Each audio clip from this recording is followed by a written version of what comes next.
کی اہمیت اور اس کی فضیلت۔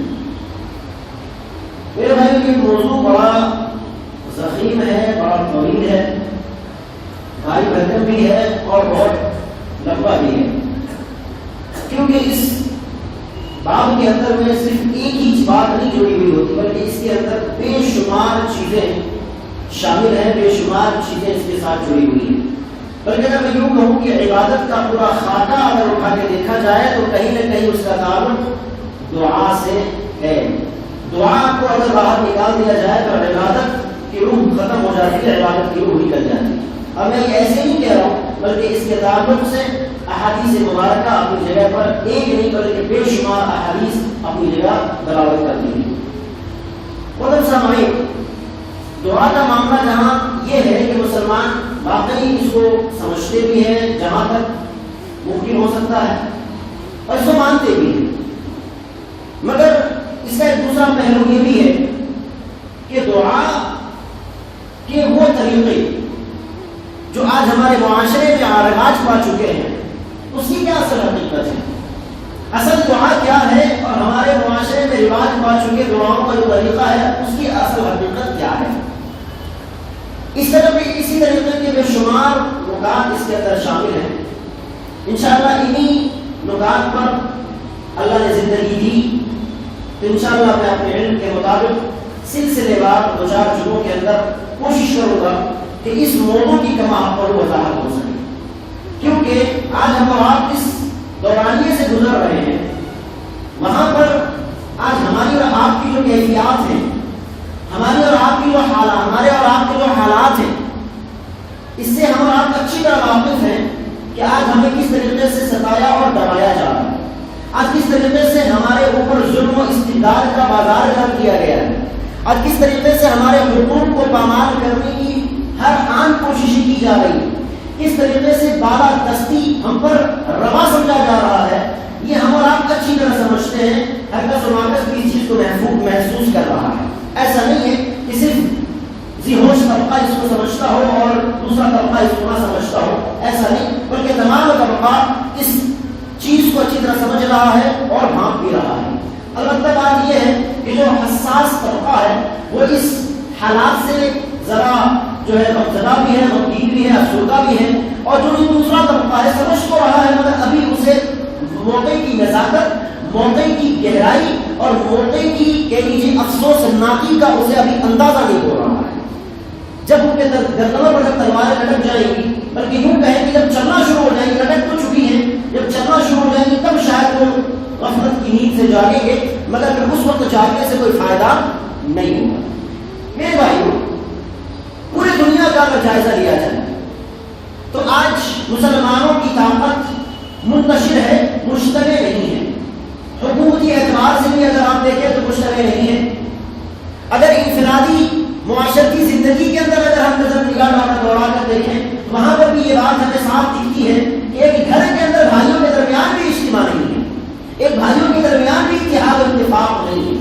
ہم اپنے گھر سے لے کر، اپنے معاشرے سے لے کر، اپنے سماج سے لے کر، اپنے شہر سے لے کر، اپنے صوبے سے لے کر، اپنے ملک سے لے کر، پوری دنیا کا جائزہ لے کر دیکھیں، ہم ہر جگہ منتشر ہیں اور ہر جگہ مار کھا رہے ہیں، ہر جگہ پیٹے جا رہے ہیں، ہر جگہ ستائے جا رہے ہیں، ہر جگہ ہم پر وہ الزام لگائے جا رہے ہیں جس کے بارے میں ہم نے کبھی سوچا ہی نہیں کہ یہ غلطی ہم کریں گی، یعنی جو غلطی ہم کر رہے ہیں اس کی سزا تو ہمیں دی جا رہی ہے، اس کا الزام تو ہم پر مڑا ہی جا رہا ہے، مگر وہ غلطیاں جو ہم نے کیا ہی نہیں، بلکہ یوں کہ ہم نے سوچا ہی نہیں، آج ان غلطیوں کا صحرا بھی ہم مسلمانوں کے خوبصورت سروں پہ سجایا جا رہا ہے، ہم اور آپ کے سروں پر سجایا جا رہا ہے، اور ان غلط سحروں کے ذریعے، ان غلط جو ہے کاموں کا جس کا صحرا ہم پر ڈالا گیا، اس کے ذریعے ہماری شبیہ، ہماری امیج، ہمارا تشخص، تمام چیزوں کو پامال کرنے کی ہر آن کوشش ہو رہی ہے، جس سے ہم اور آپ واقف ہیں تھوڑا یا زیادہ۔ میرے بھائیوں، میں بتانا کیا چاہتا ہوں، میں آپ کو بتانا یہ چاہتا ہوں کہ جہاں آج ہم مسلمان زبوحالی کا شکار ہیں، جہاں ہم مسلمان ہر طرح سے زد و کوب کیے جا رہے ہیں، وہاں پر ہمارے سامنے، ہمارے اور آپ کے سامنے اس پریشانی سے، اس بیچارگی سے، اس فرسودہ حالات سے نکلنے اسباب کیا ہے، نکلنے کے طریقے کیا ہیں، نکلنے کے بچنے کے جو ہے وسائل کیا ہیں. اگر جب آپ اس پہلو میں غور کریں گے تو دو پہلو نکل کے سامنے آتا ہے، دو چیزیں نکل کے سامنے آتی ہیں موٹے موٹے طور پر. اگر ہم فروع کے اندر میں جائیں گے تو بے شمار چیزیں ہو سکتی ہیں، مگر میں فروعات کی طرف نہیں جانا چاہتا. میں صرف آپ کے سامنے دو بنیادی چیزیں رکھنا چاہتا ہوں جو جس تمام فروعات کو اگر ہم دیکھیں گے تو اس کا تتمہ جو نکل کر کے آئے گا، اس کا رب الباب جو نکل کر کے آئے گا، وہی کہ وہ چیزوں پہ آ کے ٹھہر جائے گا. پہلی چیز یہ کہ اگر ہم چاہتے ہیں کہ ہم پر جو زیادتیاں ہو رہی ہیں ہم اس کے خلاف اعلان جنگ کریں، ہم اس کے خلاف علم بلند کریں، ہم اس کے خلاف علم بغاوت بلند کریں، اور ہم سب مل کر کے اپنے تشخص کو بچانے کے لیے، اپنے اوپر ہو رہے مظالم کو دور کرنے کے لیے، ہماری چھوی جو بگاڑی جا رہی ہے، خراب کی جا رہی ہے، اس کو بحال کرنے کے لیے اور دشمن کو دندان شکن جواب دینے کے لیے ہمیں میدان کارزار میں کودنا پڑے گا. اور یہ سب سے پہلے ہمیں اسی جانب غور و فکر کرنا بھی چاہیے. میں اس کو بولنے میں ذرا آپ احتجاج محسوس نہیں کرتا، اس میں کوئی حکمت کی بات نہیں، کوئی جو ہے دبنے اور ڈرنے کی بات نہیں، کیونکہ ہر قوم اپنے تشخص کو، اپنی بقا کے لیے، اپنی سالمیت کے لیے، ہر قوم، ہر قبیلہ، ہر ذات کوشش کر رہا ہے. ہمیں بھی کوشش کرنا چاہیے. اگر یہ غال ہوتا ہے اور ہم صرف گھروں میں بیٹھے رہیں یہ سوچ کر کہ کوئی محمد بن قاسم آ جائے گا، کوئی ٹیپو سلطان آ جائے گا، کوئی سلطان صلاح الدین ایوبی آ جائے گا، کوئی طارق بن زیاد آ جائے گا، کوئی موسیٰ بن نصیر آ جائے گا اور ہمیں بچا لے جائے گا، میرے بھائیو ایسا کچھ نہیں ہونے والا، ایسا کچھ نہیں ہونے والا. اگر آپ نہیں اٹھ کے کھڑے ہوں گے تو سنیے آپ کے اندر یہ جوامت پیدا نہیں ہونے والی. ہاں اگر آپ اٹھ کھڑے ہوں گے، اگر آپ میدان کارزار میں کودیں گے، آپ کی نسل سے ہی، آپ کے گھروں کی عورتوں اور ہماری ماں کے بدن سے ہی محمد بن قاسم دوبارہ پیدا ہو سکتا ہے. موسیٰ بن نصیر کی تاریخ دہرائی جا سکتی ہے، ٹیپو سلطان کی تاریخ پھر سے لکھی جا سکتی ہے، اور سلطان صلاح الدین ایوبی کی وہ بہادر، وہ شجاعت والے جو ہے کام ہم دوبارہ انجام دے سکتے ہیں. مگر اس کے لیے ہمیں میدان کارزار میں آنا ہوگا. ہم ایسا نہیں ہو سکتا کہ ہم بزدلی کی نیند سوئیں، ہم بزدلی کی زندگی گزاریں اور بزدل باپ کے یہاں سے باہر کوئی بیٹا پیدا ہو، یہ ممکن نہیں ہے. پہلی بات. مگر اس کی طرف اگر ہم غور کرتے ہیں تو ہم اپنے آپ کو بے چارہ محسوس کرتے ہیں. کیوں؟ کہ آج خلافت کا نظام نہیں ہے. آج مسلمانی حکومت بھی الگ الگ ٹکڑوں میں بٹی ہوئی ہے، اور ہر حکومت اپنی بقا کے لیے، اپنی شان کے لیے وہ کسی سے بھی ہاتھ ملانے کو جو ہے کسی سے بھی ہاتھ ملانے میں دریغ نہیں کرتی. وہ کسی سے بھی اپنے مفاد کے لیے، کسی سے بھی اپنے ملک اسلام کی بات نہیں کر رہا، میں اسلامی تعلیمات کو بچانے کی بات نہیں کر رہا، میں اسلامی تشخص کو بچانے کی بات نہیں کر رہا، بلکہ اپنے حکومت کو، اپنے کہہ لیجیے پاور کو باقی رکھنے کے لیے وہ کسی بھی مسلمان دشمن طاقت سے ہاتھ ملانے کو وہ تیار بیٹھی ہے. میرے بھائیوں الا ماشاءاللہ اگر کوئی ایسی نہیں ہے تو ہو سکتی ہے، مگر عمومی طور پر اگر بات کی جائے، عمومی طور پر اگر بات میں کروں تو میرے بھائیوں یہ بالکل مسلم حقیقت ہے، یہ بالکل جو ہے فیکٹ ہے، یہ مصدق یہ بات ہے کہ آج ہر مسلمان حکومت آج آپس میں لڑ رہی ہے، ایک دوسرے کو اپنے خود کے مسلمان بھائی کی حکومت کو آنکھ دکھا رہی ہے اور دشمنوں کے گود میں جا کر کے بیٹھ رہی ہے، لوری سننے کو تیار کر رہی ہے. ایسی کنڈیشن ہے. ہم اور آپ میدان میں اگر کودتے ہیں تو نتیجہ کیا نکلے گا؟ نتیجہ صفر نکلے گا. میں آپ کو بزدلی بنا رہا ہوں، میں حقیقت سے روشناس کر رہا ہوں. میں یہ نہیں کہہ رہا ہوں کہ بھئی آپ ایسا ہرگز نہ کریں، اگر وقت آئے تو اس کے علاوہ کوئی دوسرا چارہ نہیں. مگر حقیقت یہ ہے اگر اسلام کی تعلیمات کی روشنی میں بات کروں تو اگر آپ اللہ کے نبی صلی اللہ علیہ وسلم کی نبوت کے شروع کے 13 سال کی زندگی کو دیکھیں، 13 سال کی زندگی کو دیکھیں، بلکہ 13 نہیں بلکہ 14 اور 15 سن 2 ہجری کے اندر میں جنگیں بدل ہوئی، تو 15 سال کا اگر عرصہ دیکھیں تو 15 سال کے عرصے میں مسلمان کو ستایا گیا، مارا گیا، ان کے گھروں کو چھینا گیا، ان کے ملک کے بچوں کو چھینا گیا. ان میں سلمہ رضی اللہ عنہ کا واقعہ ہمیں یاد ہے، جب وہ ہجرت کرنے لگے ان کے گود کا بچہ چھین لیا گیا. کہا اگر مسلمان ہو کے تم مدینہ جا رہی ہو یہ بچہ نہیں لے جا سکتی، کہا منظور ہے. مال چھینا گیا، صہیب رومی کی مثال ہمارے سامنے موجود ہے. گلیوں میں گھسیٹ کے مارا گیا، حضرت سمیہ عمار اور یاسر رضی اللہ عنہما کی مثالیں ہمارے سامنے موجود ہیں. آگ کے انگاروں میں لٹایا گیا، حضرت بلال حبشی رضی اللہ عنہ کی مثال ہمارے سامنے موجود ہے. ایسی بے شمار مثالیں موجود ہیں. میرے بھائیوں نبوت ملنے کے شروع کے 15 سال اگر ہم تاریخ اٹھا کے دیکھیں گے تو یہ بات بالکل روز روشن کی طرح آیا ہے کہ مسلمان جب اپنے آپ کو بیچارگی کی حالت میں محسوس کر رہے تھے تب اللہ تعالیٰ نے بھی آپ کو جہاد کا حکم نہیں دیا تھا، آپ کو لڑنے کا حکم نہیں دیا تھا. آپ کو جو ہے جب کہ صحابہ کرام مطالبہ کر رہے تھے اللہ کے نبی صلی اللہ علیہ وسلم سے، آپ اس کی تاریخ کا مطالعہ کر کے دیکھیں، صحابہ کرام آتے تھے اللہ کے نبی کے پاس، یا رسول اللہ جب ہم مارے جا رہے ہیں، جب ہم ستائے جا رہے ہیں، ہمیں ہمارے والوں سے محروم کیا جا رہا ہے، جب مرنا ہی ہے تو پھر لڑ کے کیوں نہ، جب شہید ہونا ہی ہے، جب پریشانی جھیلنی ہی ہے تو لڑ کر کے کیوں نہ، ہم مد مقابل کو اس کو بھی جو ہے مزہ چکھا کے کیوں نہ ہم اپنے آپ اپنے جان کا نذرانہ قربان کریں، نہ جان کا نذرانہ پیش کریں. مگر اللہ کے نبی جناب محمد رسول اللہ صلی اللہ علیہ وسلم نے اجازت نہیں دی. کیوں؟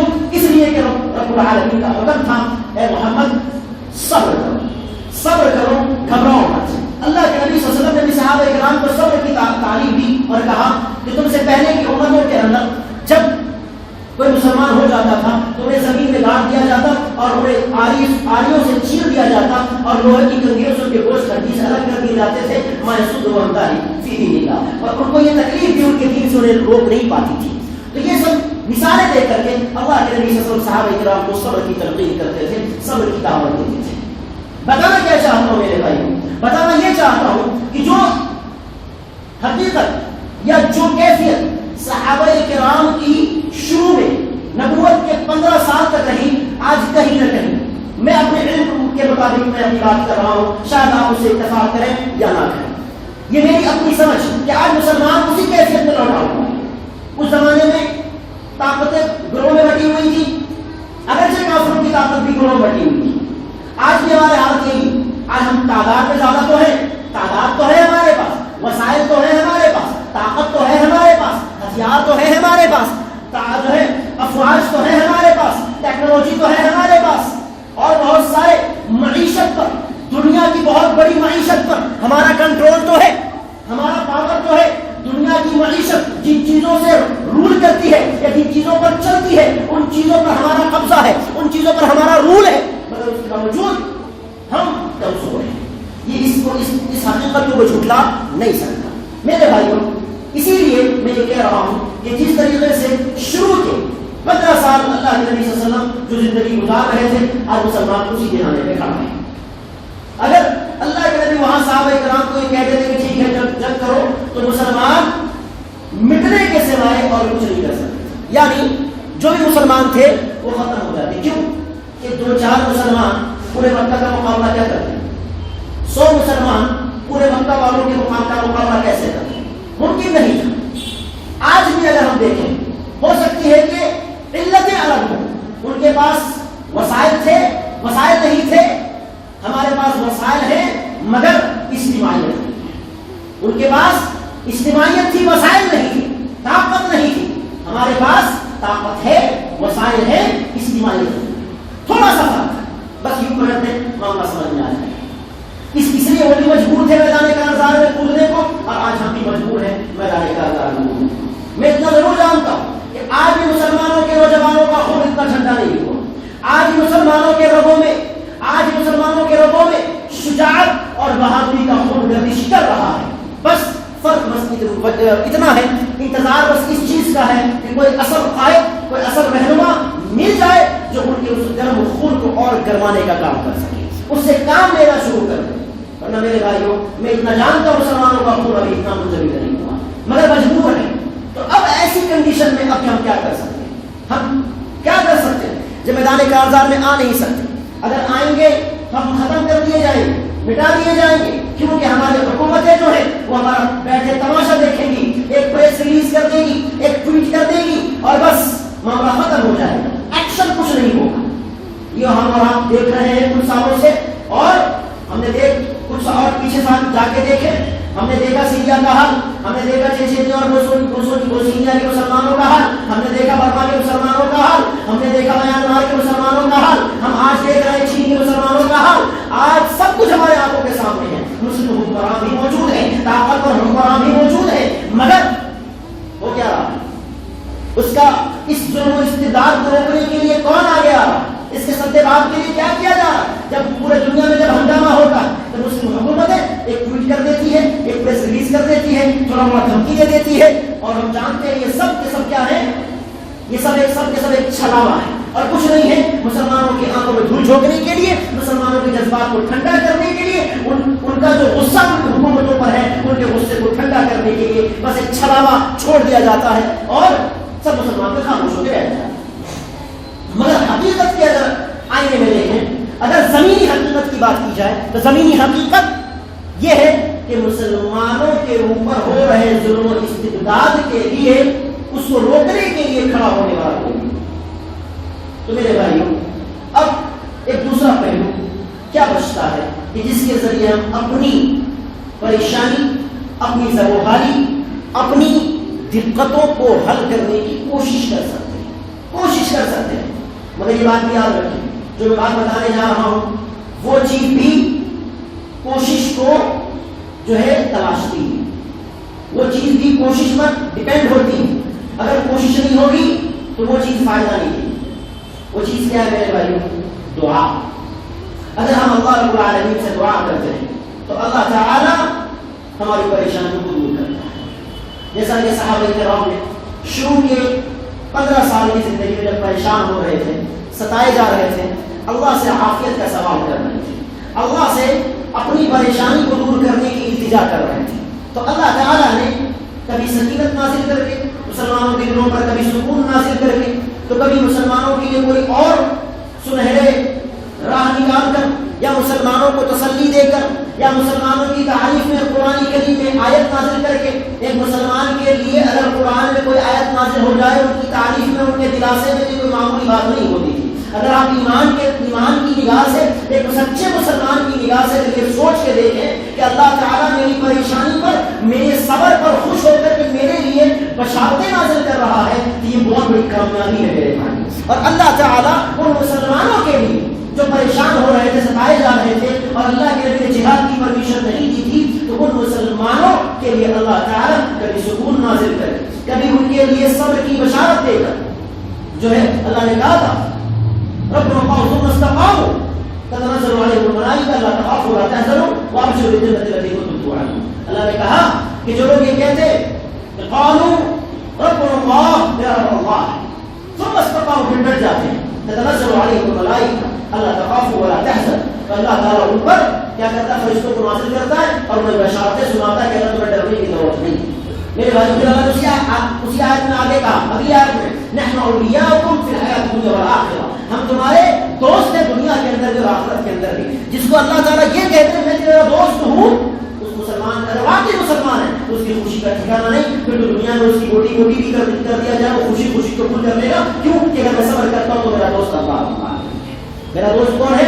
اللہ رب العالمین ہے۔ پھر اللہ رب العالمین نے بشارتیں نازل کرتے ہوئے کہا وبشر الصابرین، بشارت ہے صبر کرنے والوں کی، الذین اذا اصابتهم مصیبہ قالوا انا للہ وانا الیہ راجعون۔ جب ان پر مصیبتیں آتی ہیں، تکلیفیں آتی ہیں، پریشانیاں آتی ہیں، تو کہہ دیتے ہیں ہم اللہ کی طرف سے ہیں اور اللہ کی طرف جانا ہے، یعنی میں بھی اللہ کی طرف سے آیا ہوں، لوٹ کے رب کی طرف ہی جانا ہے، یہ پریشانی بھی رب کی دی ہوئی ہے اور ختم بھی کرنے والا اللہ رب العالمین ہے۔ اللہ نے جس حال میں رکھے ہم راضی اور برتا ہے۔ میرے بھائیوں، تو یہ باتیں ان مسلمانوں کے لیے بہت بڑی ہوا کرتی تھی، انہیں ان کے زخموں پر مرہم رکھنے کے لیے یہ بہت کارگر ثابت ہوا کرتی تھی۔ اسی لیے صحابہ کرام اللہ سے دعا کرتے اور اللہ تعالیٰ ان کی پریشانی جس انداز سے بھی ہوتا اللہ اسے دور کرتا، ایسا نہیں اللہ دور نہیں کرتا۔ پھر اللہ رب العالمین نے ان کی پریشانی کا کلی طور پر جو ہے اسباب اللہ نے پیدا کر دیے اور کہا کہ آپ ہجرت کر جائیں۔ جب ہجرت کر کے مکہ سے مدینہ گئے تو ان پریشانیوں کا اللہ تعالیٰ نے خاتمہ کر دیا مکمل طریقے سے، جو تکلیفیں مکہ میں مسلمان برداشت کر رہے تھے۔ وقت آیا، وقت لگا، 15 سال کی مدت کوئی چھوٹی مدت نہیں ہوتی۔ 15 سال کی مدت میں کتنے ہی ایسے واقعات آپ کو ملیں گے کہ آپ اگر پڑھیں گے تو آپ کے روتے کھڑے ہو جائیں۔ 3 سال تک کے لیے سوشل بائیکاٹ کر دیا جاتا ہے، کھانا نہیں، پینا نہیں، کوئی تعلقات نہیں، رشتہ داری نہیں، آنا جانا نہیں، شادی بیاہ نہیں، کوئی انہیں سامان بیچ نہیں سکتا، ان سے کوئی خرید نہیں سکتا، اگر کوئی ان سے تعلق رکھے تو ان کا بھی سوشل بائیکاٹ ہو جائے گا۔ سب کا بیٹا اس قید میں ہے، شیخ ابن طالب کی گھاٹی میں محصور ہے ایک طریقے سے، مگر باپ کو پہچان لے کے بیٹے کو جا کے کھانا دینا ہے۔ اتنی بڑی پریشانی کے اندر ایک دن نہیں، 2 دن نہیں، ایک ہفتہ، ایک مہینہ نہیں، پورے 3 سال کے لیے ہم لوگوں نے 2-3 مہینے لاک ڈاؤن کے گزارے، جبکہ ساری چیزیں مل رہی تھی، کہیں نہ کہیں سے ہمیں میسر آ رہی تھی۔ کچھ تو ایسے تھے جن کے کے پاس پیسے تھے وہ خرید کے لے رہے تھے، کچھ لوگ تھوڑے بہت ایسے تھے جن کے پاس انتظام نہیں تھا، تو اللہ تعالیٰ نے اللہ والوں کو ایسے کھڑا کر دیا تھا کہ وہ سیل رواں کی طرح اناجوں کی تقسیم کر رہے تھے. اللہ نے انتظام کر دیا تھا، مگر وہاں یہ سب کچھ نہیں تھا. ہم 3 مہینے میں ہمیں سب کچھ یاد آ رہا ہے، سب کچھ یاد آ رہا ہے. ہماری زبان میں ایک جملہ کہتے ہیں برا مت مانیے گا، محاورے چھٹی کا دودھ یاد آ رہا ہے نا. تو واقعی اس طرح سے اس سے بھی خطرناک نوبت آ گئی کہ مسلمان پوری انسانیت جس پریشانی سے گزری. میرے بھائیوں، مگر صحابہ کرام جو شیخ ابی طالب کی گھاٹی میں 3 سال گزارے تھے وہ اس سے بھی زیادہ پریشان کن، اس سے بھی زیادہ تکلیف تھے اور اس سے بھی زیادہ جو خطرناک تھے میرے بھائیوں. کیوں کہ انہیں کھانا میسر نہیں، قافلے والے سامان لے کے آتے، صحابہ خریدنے جاتے، قافلے والے بیچنے کو تیار پتے کھا رہے ہیں جانوروں کی طرح. معاذ اللہ ان کے صبر و استقامت کا اللہ ہی بہتر بتا دے سکتا ہے. میرے بھائیوں، پتے کھا رہے ہیں، درختوں کے چھال کو جو چھیل کے پانی میں بھگا کے چوس رہے ہیں، چمڑوں کو پانی میں بھگا کے چوس رہے ہیں. یہ حالت، یہ زندگی 3 سال تک. تو اللہ رب العالمین نے ان سارے دکھوں کا کلی سدباب اللہ نے کیا اور اس انداز سے ہجرت کا حکم دیا. ہجرت کر کے مکہ سے مدینہ گئے. مدینہ میں جا کے اللہ تعالیٰ نے آپ کو قوت دی. قوت کس اعتبار سے دی؟ اجتماعیت کی بنیاد. اللہ نے مسلمانوں کو مجتمع کیا، جو مسلمان منتشر تھے انہیں اجتماعیت عطا کی. تمام مسلمان جو بھی یہاں وہاں تھے، معلوم ہوا کہ مسلمان کو ہجرت کا حکم دیا گیا ہے، مدینہ میں جمع ہو رہے ہیں. سارے مسلمان جو بھی آس پاس مکہ کے اطراف و اکناف میں تھے وہ سب ہجرت کر کے مدینہ پہنچ گئے. اجتماعیت حاصل ہوئی. اللہ نے اجتماعیت کی بنیاد پر طاقت عطا کی. طاقت کے ساتھ ساتھ اللہ تعالیٰ نے انہیں ایک قلعہ نصیب کیا، ایک جگہ عطا فرمائی. قلعہ جسے آپ ایک ملک بھی کہہ سکتے ہیں اپنی زبان میں. ایک ملک، ایک جگہ عطا کی کہ جہاں پر رہ کر اپنا پوری طریقے سے تصرف اور تسلط حاصل کرتے ہوئے اپنا دفاع بھی کر سکے اور دوسرے کو دندان شکن جواب بھی دے سکے. میرے بھائیوں، اگر ان تمام نکات پر غور کر کے دیکھیں تو آج ہمارے پاس اجتماعیت کی سب سے پہلی اور بنیادی دلیل ہے. اسی لیے ہم میدان کارزار میں کود نہیں سکتے. اگر کودیں گے تو میرے بھائیوں ہمارا بہار برما اور میانمار سے الگ نہیں ہوگا. ہم دیکھیں ہمارے ملک ہندوستان کے اندر ہی ایک خطے میں ہمارے مسلمان بھائیوں نے بہت ساری جدوجہد کی تھی، بہت ساری کوششیں کی، مگر معاملہ اور رزلٹ صفر نکلا. ہزاروں بیٹوں کی قربانی، ہزاروں مسلمانوں کی قربانی رائے آ گئی اور معاملہ صفر نکلا. کیوں؟ اس لیے میرے بھائیوں کہ جب تک ہم اصل بنیادی چیزوں پر غور نہیں کریں گے. ہر چیز کا اپنا ایک ضابطہ ہوتا ہے، ہر چیز کا اپنا ایک اصول ہوتا ہے، ایک دائرہ کار ہوتا ہے. جب تک آپ اس دائرہ کار میں رہیں گے آپ کے معاملات آپ کو فائدہ پہنچائیں گے. اگر اس سے ہٹ کر جذبات میں آگے کوئی قدم اٹھائیں گے وہ سوائے نقصان کے اور کچھ نہیں دے گا. مثالیں بہت بے شمار ہیں. اگر آپ اپنے اطراف و اکناف میں ہی اگر نگاہ دوڑائیں گے تو یہ چیز آپ کو سمجھ میں آ جائے گی. تو میرے بھائی، جو بات بچتی ہے وہ ہے دعا. جو صحابہ کرام نے 15 سال تک اسے اپنا ہتھیار بنائے رکھا، آج ہمارے پاس بھی ایک ہتھیار یہ بچتا ہے کہ ہم اللہ تعالیٰ سے دعا کریں، اللہ تعالیٰ سے اپنی حالت کو اچھا کرنے کی دعا کریں اور دعا کے ساتھ ساتھ اپنے اعتبار سے جو بھی کوششیں ہو سکتی ہیں وہ کوششیں بھی کریں. ایسا نہیں کہ کسی راہب کی طرح، کسی رہبانیت اختیار کرنے والوں کی طرح جنگل میں چلے جائیں، گھر میں اپنے آپ کو بند کر دیں اور صرف اللہ اللہ اللہ اللہ کرتے رہے، دعا کرتے رہے، کوششیں نہ کریں. یہ مطلب نہیں ہے. دعا کے ساتھ ساتھ تدبیرات بھی کریں. انشاءاللہ تدبیر کو کامیاب ہونے میں وقت لگ سکتا ہے، مگر اللہ سے کی گئی دعائیں ضرور قبول ہوں گی اور آپ کی تدبیرات بھی ایک نہ ایک دن رنگ لائیں گی اور آپ کی تصویر اور آپ کی شکل ضرور تبدیل ہوگی. میرے بھائیوں، دعا کے تعلق سے بے شمار باتیں ہیں. ایک چیز دعا کے تعلق سے، اگر میں دعا کی لفظی معنی کی بات کروں تو دعا جو ہے دعا یدعو سے باب نصر سے آتا ہے. اس کا معنی ہوتا ہے، لفظی معنی عمومی طور پر جو ہوتا ہے وہ ہوتا ہے پکارنا، دعا. اگر عربی میں اگر کہا جائے گا کہ آدمی کو بلاؤ، دعا رجل، آدمی بلا رہا ہے، تو دعا کا مطلب ہوتا ہے پکارنا، بلانا، یہ سارے معنی دعا کے اندر میں آتے ہیں۔ البتہ اہل علم نے، کیونکہ یہ عربی زبان کا ورڈ ہے اور عربی زبان کے اندر میں یہ 38 الفاظ کا استعمال کئی معنوں میں ہوتا ہوا ہے۔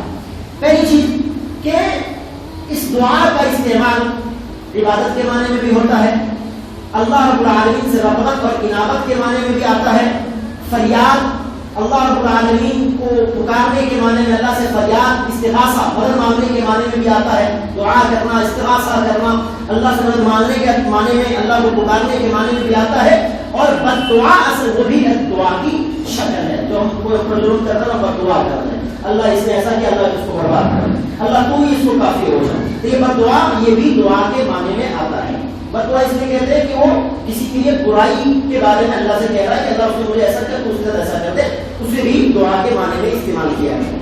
اصطلاحی معنی کی اگر بات کریں تو اصطلاحی معنی کے اندر میں امام ابن تیمیہ رحمۃ اللہ علیہ نے اپنی کتاب کے اندر میں لکھا ہے فتاوی ابن تیمیہ کے اندر نمبر 15 صفحہ نمبر 10 میں کہ وہ کہتے ہیں کہ دعا و سوال، دعا و سوال اس طلب کو کہتے ہیں، اس مراد کو کہتے ہیں، اس طلب یعنی مراد کو کہتے ہیں جس سے سائل کو، جس سے سوال کرنے والے کو، پکارنے والے کو، دعا کرنے والے کو نفع حاصل ہو۔ دعا ہم کس لیے کرتے ہیں؟ اپنے فائدے کے لیے، اپنے نفع کے لیے کرتے ہیں۔ تو امام ابن تیمیہ رحمۃ اللہ علیہ نے لکھا کہ دعا و سوال کہتے ہیں اس طلب کو جس میں سوال کرنے والے کو نفع حاصل ہو۔ اسی طریقے سے امام ابن عربی کہتے ہیں کہ دعا کی حقیقت یہ ہے کہ سائل اللہ تعالیٰ کو پکارتا ہے، سائل سوال کرنے والا، دعا کرنے والا اللہ کو پکارتا ہے کہ اللہ اسے نفع حاصل کروائے، یعنی اللہ اسے نفع دے اور مصائب و آلام، تکلیف اور پریشانی کو اس سے دور کر دے اور اللہ کی رحمت اس کو حاصل ہو جائے، وہ اس کے معنی میں آتا ہے۔ دیکھیں آراء ابن عربی جلد نمبر 1 صفحہ نمبر 86۔ میرے بھائیوں، یہ دعا کا اصطلاحی اور لغوی معنی میں نے آپ کے سامنے رکھا۔ دعا کی بے شمار فضیلتیں ہیں، دعا کی فضیلت کے اندر میں ایک نہیں کئی ایک روایتیں موجود ہیں، اسی طریقے سے دعا کی اہمیت کے اندر بھی ایک نہیں کئی ایک روایتیں موجود ہیں۔ مگر میرے بھائی وقت مجھے اجازت دیتا کہ اور آگے چلوں، میں بس اتنا بتانا چاہوں گا کہ یہ جو موضوع میں نے شروع کیا ہے، یہ جو صرف ابھی میں نے تمہیدی باتیں اور کچھ بنیادی نکات میں نے آپ کے سامنے رکھے ہیں، اصل موضوع انشاءاللہ اگلے جمعہ سے شروع ہوگا، اس میں بہت سارے پہلوؤں پر بات کی جائے گی۔ یہ دعا اگر ہم کرتے ہیں، پہلا نقطہ کہ دعا اگر ہم کرتے ہیں، بہت ساری حدیثیں آئی ہیں اور قرآن کے اندر آیتیں بھی موجود ہیں، آیات قرآنی اور احادیث مبارکہ سے ثابت ہے کہ اللہ دعا قبول کرتا ہے۔ تو واقعی اللہ کرتا ہے کہ نہیں کرتا، یا صرف یہ تھیوری کے طور پہ دیکھو حدیث میں موجود ہے یا قرآن میں موجود ہے، حقیقت میں پریکٹیکل میں کیا واقعی اللہ دعا کو سنتا ہے یا نہیں سنتا، انشاءاللہ اس کی وضاحت بھی آپ کے سامنے کی جائے گی۔ اسی طریقے سے دعا کے قبولیت کے کون کون سے اوقات ہیں، کون کون کس کس وقت میں دعائیں اللہ قبول کرتا ہے۔ ایک یہ نقطہ بہت اہم ہے، ہم دعا کریں مگر اگر ہم اس وقت میں دعا کریں جس وقت میں دعا کی قبولیت کی بات اللہ کے نبی نے بتائی ہے، تو ہماری دعا قبول، ہماری دعا کے قبول ہونے کے چانسز بہت زیادہ ہو جائیں گے، اور ہر مسلمان کو چاہیے کہ ایسے وقت میں دعا کرے جس میں اللہ دعا قبول کرتا ہے۔ تو یہ بھی ایک نقطہ ہے۔ دوسرا کہ دعا کو قبول کروانے کے لیے جو وسیلے تلاش کیے جاتے ہیں، تو وسیلہ جو تلاش کیا جاتا ہے، آج ہمارے معاشرے میں وسیلے بہت چلتے ہیں، مگر اصل میں وسیلے کی حقیقت کیا ہے؟ کیا دعا کے قبولیت کے لیے وسیلے ہیں کہ نہیں؟ اگر ہیں تو صحیح کیا ہے اور غلط وسیلہ کیا ہے؟ غلط وسیلہ کیا ہے جو ہم پکڑ رہے ہیں، اور صحیح وسیلہ کیا ہے جس کی تعریف احادیث مبارکہ میں یعنی فرمان محمدی صلی اللہ علیہ وسلم کے اندر موجود ہے۔ تو یہ بھی پتہ چلے گا انشاءاللہ کہ دعا کر رہے ہیں، اگر ہم صحیح طریقے سے نہ کر دی جائیں گی۔ بھائی اگر کوئی، میں اکثر مثال دیتا ہوں، کھانا بنا رہے ہیں کوئی، اگر آپ صحیح طریقے سے نہ بنائیں گے تو نہیں بنے گا۔ اگر کوئی چولہے پہ پتیلی چڑھا دے اور گیس نہ جلائے تو کھانا پکے گا؟ نہیں پکے گا۔ تو یہ کون سی بات ہے؟ لاکھ چمچ صبح سے ایک سال تک چڑھا کے رکھیں، گھماتے رہے، چمچ چولہا نہیں جلایا، کھانا نہ سکے، نہیں پک سکتا۔ تو ہر چیز کا ایک اصول ہے۔ تو وسیلے کے لیے کیا وسیلہ کون سا درست ہے اور کون سا درست نہیں، اسی کے ساتھ ساتھ دعا کے قبولیت کے آداب کیا ہیں۔ ہم یہ سوچتے ہیں کہ نہیں بھائی ہم مسجد میں آ گئے اور ہاتھ اٹھا کے دعا کر لیا اللہ کو قبول کر لیا، ایسا نہیں ہوتا۔ دعا کی قبولیت کے لیے بھی کچھ شرائط، کچھ آداب ہیں جو آپ کے اندر ہونا چاہیے۔ اگر وہ چیز آپ کے اندر ہے اللہ دعا قبول کرے گا، اور ضرور کرے گا، کیونکہ اللہ کے نبی حدیث موجود ہے سنن ترمذی ابن ماجہ کی روایت ہے کہ اللہ رب العالمین کیا ہے؟ بے شک ان اللہ تعالی حی کریم، بے شک اللہ رب العالمین کیا ہے؟ بہت زیادہ حیا والا اور کرم کرنے والا ہے۔ وہ اپنے بندے کے ہاتھ کو خالی لوٹا دے، اس بات سے اللہ کو حیا آتی ہے کہ میرا بندہ مجھ سے مانگ رہا ہے، میں اس کے ہاتھ کو خالی لوٹا دوں، اللہ نہیں لوٹاتا، مگر کب؟ جب وہ دعا ان تمام آداب کو ملحوظ رکھتے ہوئے، جو دعا کے آداب ہے، جو دعا کی قبولیت کے شرائط میں داخل ہے، اگر آپ انہیں ملحوظ رکھیں گے تو اللہ آپ کی دعا کو رد نہیں کرے گا۔ ایک یہ چیز ہے۔ ایک اور بنیادی چیز یہ ہے کہ دعا کرنے کے تعلق سے طریقہ کیا ہے۔ ہم دعا کے لیے ہاتھ اٹھاتے ہیں اور سیدھے اللہ یہ اللہ ہو، بھائی دعا کے بھی اپنے کوئی طریقے ہیں، طریقہ بھی، آداب ایک الگ چیز، طریقہ ایک الگ چیز۔ طریقہ بھی ہے کہ دعا کس طریقے سے مانگا جائے جو زیادہ افیکٹ کرے گی، جو زیادہ تاثیر والی ہوگی، یہ بھی ایک بہت بنیادی نقطہ ہے۔